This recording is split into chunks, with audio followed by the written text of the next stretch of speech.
गलिया की गलिया फिराई मानी हरवा हो के हो ले है ना। मोरी सोने की ककैया हो के हो ले है ना। गलिया की गलिया फिराई मानी हरवा हो के हो ले है ना। मोरी सोने की ककैया हो के हो ले है ना। अपनी मंदिरिया से बोले दुर्गा मैया हो कि हम ले बैना। तोहरी सोने की ककैया हो कि हम ले बैना। जाऊ तू ही ले बुझलनी सोने की ककैया हो कि के हो दई है ना।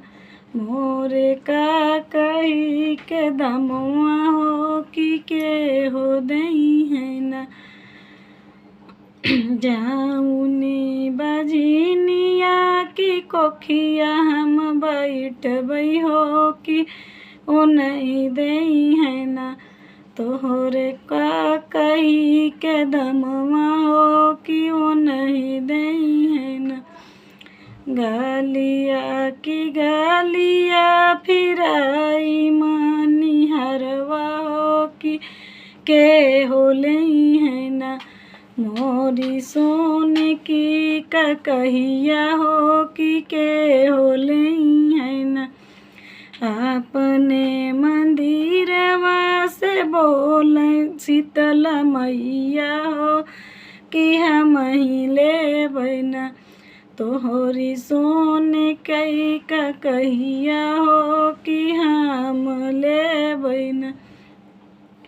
जाऊ तू ही ले बुझलनी सोने की ककैया हो कि के हो दई है ना।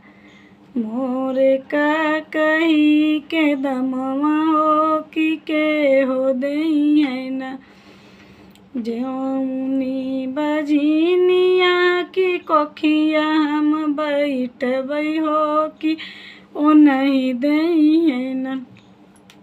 तोहरे का कही के दमवा हो कि ओ नहीं दई है ना। गलिया की गलिया फिराई मानी हरवा हो कि के हो ले है ना। मोरी सोने की ककैया हो कि के हो ले है ना। अपनी मंदिरवा से बोले काली मैया हो कि हम ही ले बैना। तोहरे सोने की ककैया हो कि हम ही ले बैना। जाऊ तू ही ले बुझलनी सोने कई ककैया हो कि के हो दई है ना।